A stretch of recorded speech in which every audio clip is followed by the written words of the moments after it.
So I'd like to just talk a little bit about this idea of Greenshoe, and I want to have a go at that from two aspects. Now, the first thing is, what is it? What is a Greenshoe? But the bigger question, the much bigger question is, why do we do that? Okay, so I'm going to try and give you some coverage on that. Okay, let me just check. All right, now the Greenshoe, what is it? First of all, now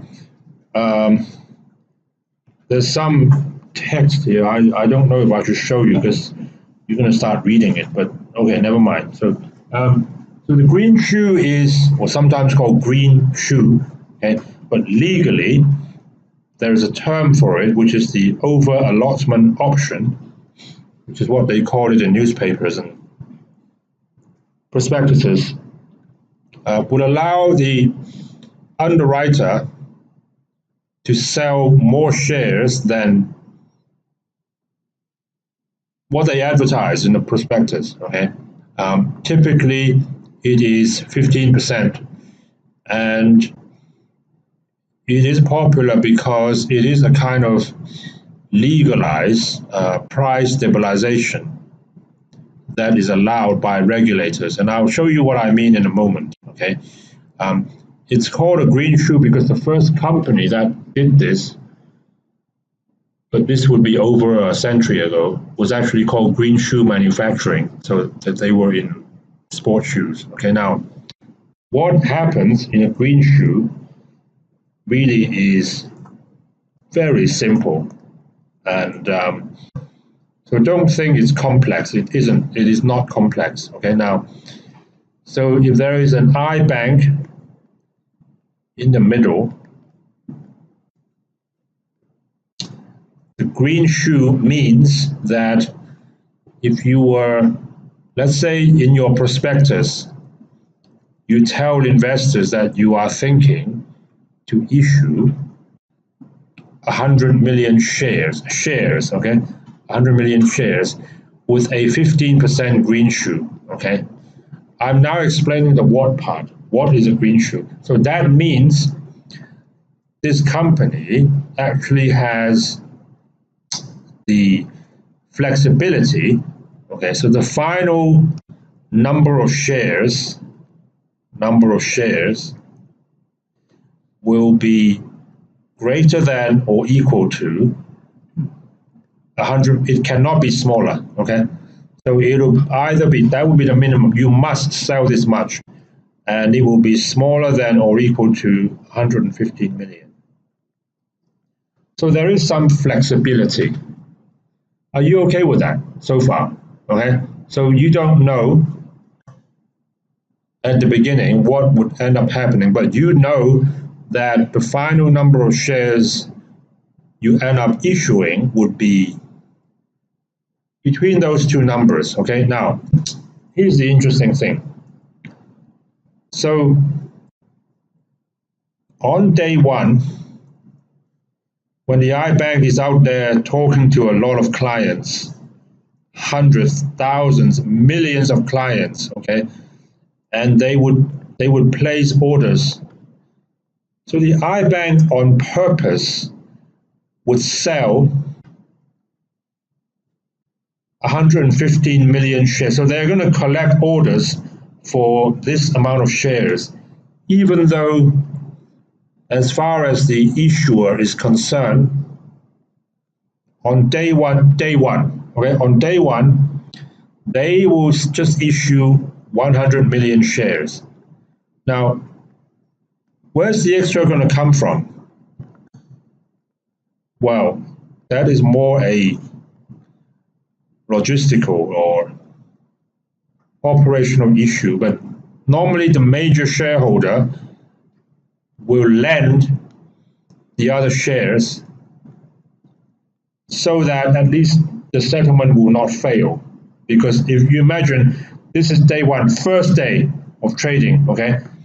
So the iBank has collected orders for 115 million shares.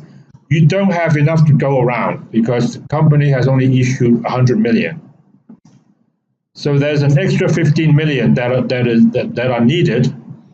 Otherwise, some transactions will fail. Now it won't fail because the iBank will borrow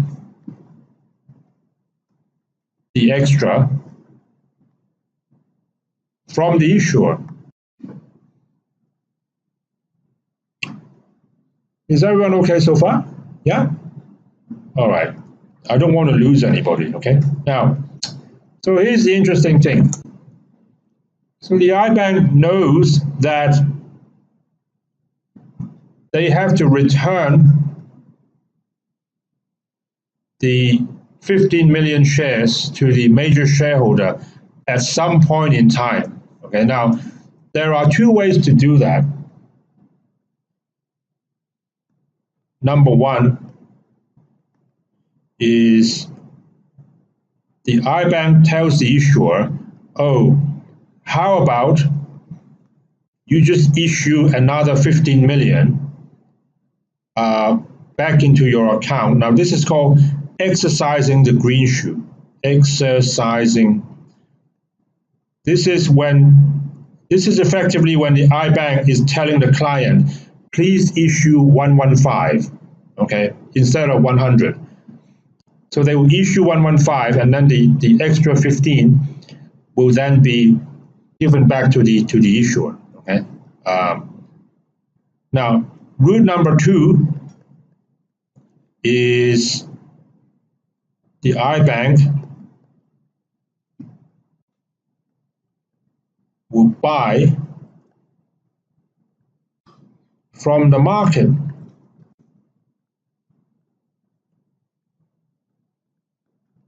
Okay.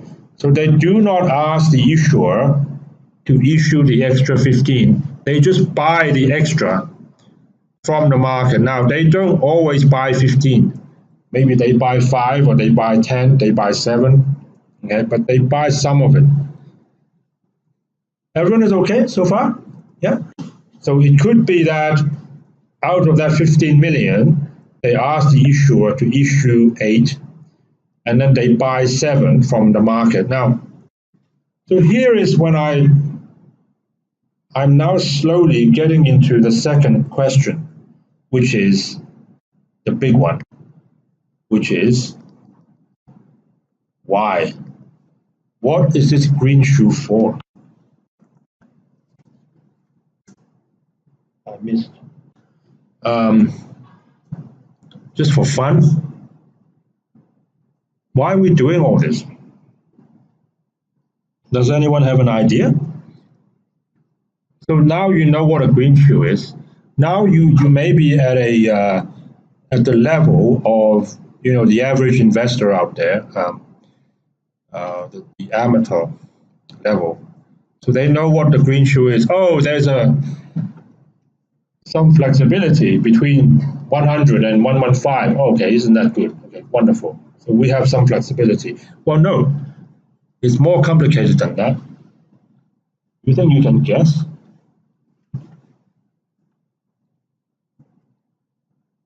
Now, the thing about the Greenshoe is this.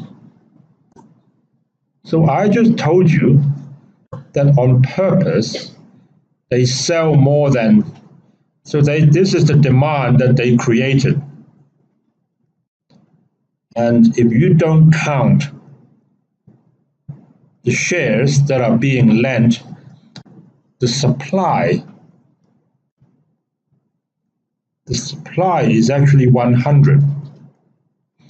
The demand is 115. So what's going on here? Well, I'll tell you what's going on. What's going on is the broker or the iBank, okay, they actually have the capacity, and capacity is the right word, okay? They have the capacity to reabsorb 15 million shares back from the market if they need to. Okay. Now you can call this capacity. Okay. You can look at it in another way. It's kind of ammunition. Ammunition. If that doesn't grab you, they have some buying power, don't they? Because they know they can buy 15% from the market and still be flat. Because they were not flat to start with, they were short. They were 15 million short. So even if you buy back 15 million, you are only flat. What is all this? Well, I'll tell you what it is. It is actually to give the iBank some buying power in case the IPO doesn't go well. So if it starts going the other way, if it starts to trade through the IPO price, okay, then they will try to come in and protect the IPO price. Let me show you an example of that. Okay, the best one, or one of the good ones that I have come across, is Prada. Now this happened some years ago. So Prada, the devil wears Prada, so they say. Okay, I've never seen the devil. You don't know Prada, right? Is where you do your shopping regularly, correct? Yes. No, just kidding. So Prada is a fashion house based in Milan, and they came to Hong Kong when? About 5 years ago, September 2012. And so there was a lot of expectation. Wow, Prada, okay, so trendy. And the IPO price was actually set at $39.50. And what you are seeing here is a price action chart of the first 2 days. So this is day 1, and this one is day 2.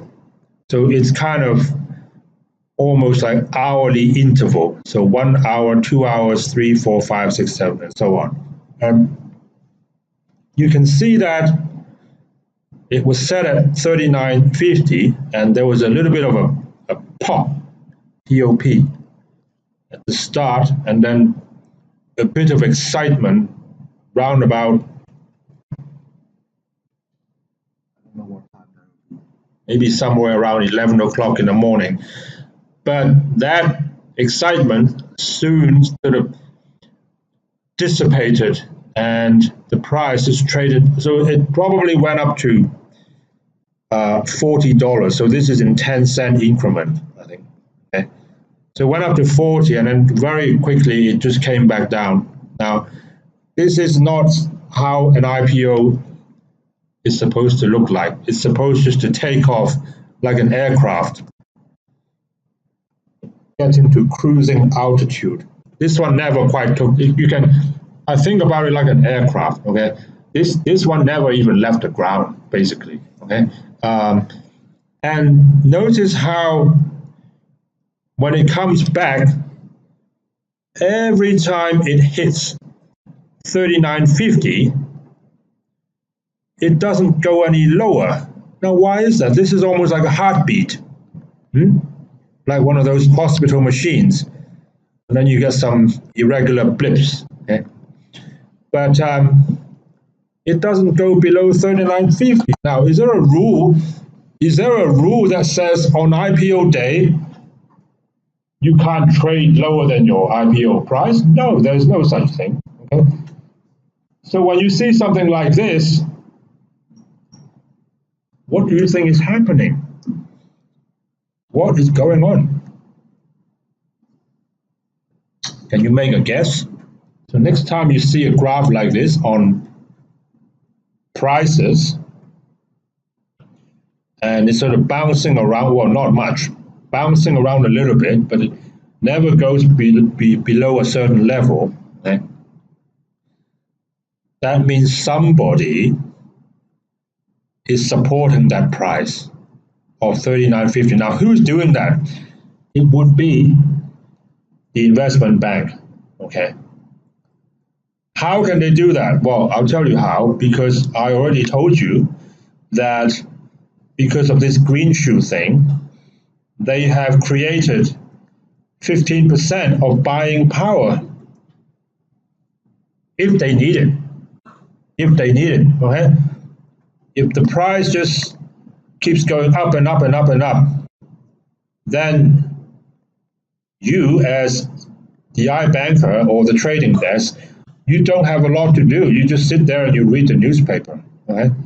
But because it's not going well, this is why they pay iBanks. This is called execution, ladies and gentlemen, right?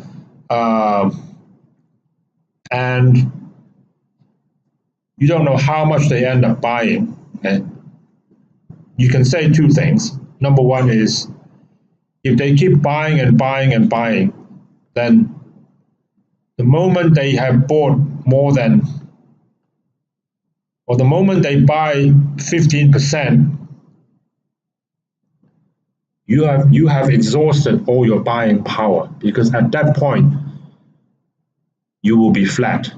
Okay, because then what happens? Then what happens is, so you sold 115, right? You bought 100, and then here you bought another 15. Oops, you bought 15. So now you are flat.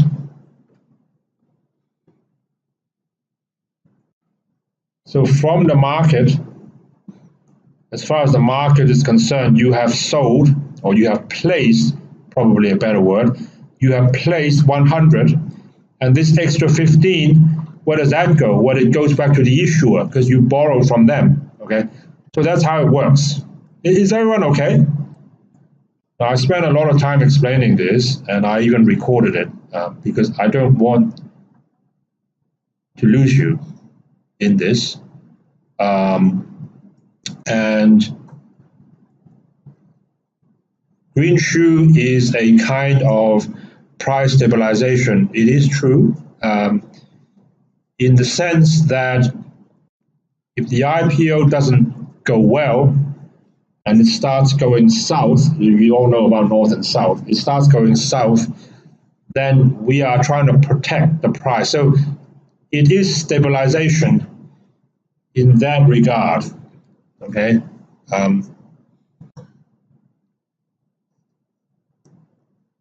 In previous years, one very common misunderstanding with students, and you better listen up, because we likely will ask this question in the exam. Did you hear me? Yeah. One common misunderstanding. So I told you just now that it is stabilization in the sense that when there is downward pressure on the price, you try to support it. Okay, so that I call stabilization. Now, if the price goes all the way to the sky, you as an iBanker, what do you do then? Well, what you do is you turn around and you say to the issuer, well, congratulations, your IPO ran really, really well, but now we need you to issue an extra 15 million shares, sell it to us at the IPO price, okay? So we can pay you back. So the end result would be the iBank has bought 115 million at the IPO price, and they have sold 115 million at the IPO price. So they have no P&L. apart from the fees and the commissions. Okay? Now,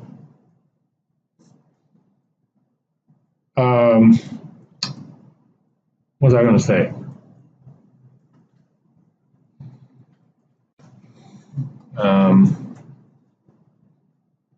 Yes, the common misunderstanding. Okay, so many, not many, but students sometimes they say that, well, when the price is reaching the moon and they issue more shares, correct so far, okay, the reason is they want to increase the supply to bring the price down. That's called that is incorrect. Okay, they are not issuing more shares to bring the price down by increasing the supply. They issue more shares because the iBank sold 115. They only bought 100, so they need the extra 15. Okay, so try not to make that mistake. So anyway, I'm taking no chances. So this segment is recorded. Okay, so if I lost you just now, feel free to go home and review it if you want to. Okay, is everyone okay so far? I hope I have explained quite clearly. Now, one thing I do want to mention is that the reason regulators allow this practice, which is very common, so it happens in Hong Kong, happens in the US, and a lot of other markets. So they allow you to, kind of put a floor or limited floor, FLOOR, on your IPO price. Now, the reason they allow for that is that it is quite important when you are doing an IPO, at least for the first 2 to 3 weeks, okay, that it doesn't trade below the IPO price. Otherwise, it's very embarrassing. And that is the reason behind all this. Okay, it's embarrassing for the issuer. It's embarrassing for the iBank. It means they priced it wrong. Okay, it's embarrassing for the issuer because investors will start to say, well, in that case, why did I bother with all that IPO stuff and reading your prospectus? I just go to the market and buy it. It saves me a lot of time and phone calls. Okay, so they do everything they can to try to protect it. Okay, the price, I mean the IPO price level, they do everything they can, but sometimes they still fail. They can fail. There have been instances, and you probably know some of these. Okay, how does it fail? Well, it fails if the iBank keeps buying and buying and buying, and after they have bought all that they can buy, if you buy any more, it would go into your own book. So they can't do that. If they stop buying, then if there's still a lot of selling pressure, the price will trade through the IPO. It can. It has with some stocks. Okay. So there's no rule to say, although I must say 15 million is quite a lot of buying power. Okay. So that means if 15 million is somewhere around 1/6.5, if everybody has equal shares, and I know they don't, so that means if one person out of 6 is selling at the IPO price and no one in the market is interested, nobody in the market wants to buy at that price, and if this keeps happening and happening and happening, okay, then it will start to, then it could trade through. Okay, that's one way to think about it. Okay, everyone is okay.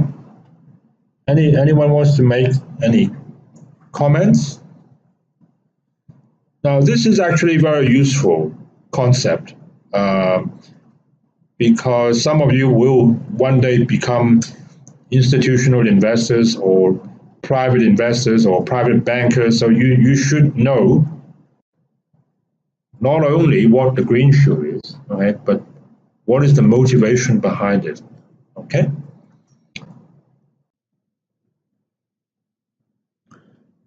Let me just make an additional comment regarding Greenshoe, okay? Now, I think in the previous tutorial, we already spent quite a bit of time actually discussing what the Greenshoe is. And if you recall, it is a way for the investment bank to artificially create more demand than supply so that they know they have to either request the company to issue new shares or, and this is the key point, they have that extra buying power from the market. And if you remember in the last tutorial, we didn't mention that. So they have to get the extra 15% from somewhere. And if the market, if the IPO was not going well, it will let them, it would give them a chance to buy back from the market. Now, there was a question from a student, and Rose told me about this, that, so they're asking, so if this is time and your IPO price was, let's say, $10, all right? So it was going okay, and then suddenly it looks like it comes crashing down. So the question was, do you always have, so now the iBank is busy trying to buy back from the market some stocks, and in doing so, they are hoping to support the price. And like I said, the best example that comes to my mind was that Prada case, where they were busy buying at $39.50. Do you remember we went through this? Yeah. Now the question that was asked to Rose was, do you always have to buy back at the IPO price? Do you always have to buy back at whatever it was? Okay, so let's say the IPO was 10. Do you, when the iBank is trying to support the price, do you always buy back at 10? What do you think? What do you think? It's either a yes or no. Yeah.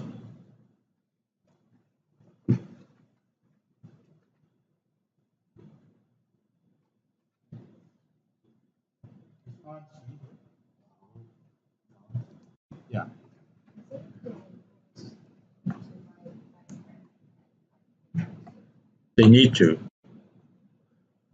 Okay. Why?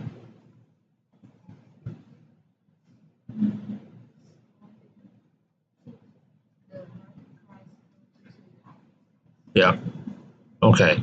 Now, I can give you, I guess, two responses. The first one is, you look at this example here with Prada. They did actually do that. They bought at they supported the IPO at the IPO price. That's the first part of that's part A of my response. Part B, okay, not being an IPO trader myself, I suspect that things are never that rigid, I don't think, okay? Which is to say, I think it is likely, depending on market circumstance and how many people are selling and how fast is the price drop and the price action and so on. Well, you know what? There are only three things you can do. If the price comes tumbling down, either you buy higher or you buy exactly at the IPO price, or you might even buy lower. Now, And maybe you haven't thought about this, but if you have bought 100% from the issuer and you have sold 115, and let's say you bought at $10 and you sold 115% at $10, okay? Now you're going to buy back. Let's say you buy back an extra. So this is when you buy, this is when you sold, and now you buy back another 15%. Let's say you buy at 10.20. Well, you do the math, just a simple ledger entries, you're actually losing money here. You have to be losing money, right? You just look at it. Whereas if you buy below the IPO price, you actually end up making money. All you got to do is look at these numbers and then make a total. Okay. Now the only problem is if you buy below the IPO price. Okay, there are two things I can think of which are not very good. Number one, it's embarrassing. Okay, so everyone in the market can see, oh shit, it's traded below the IPO price. So you probably don't want to do number one. Number two,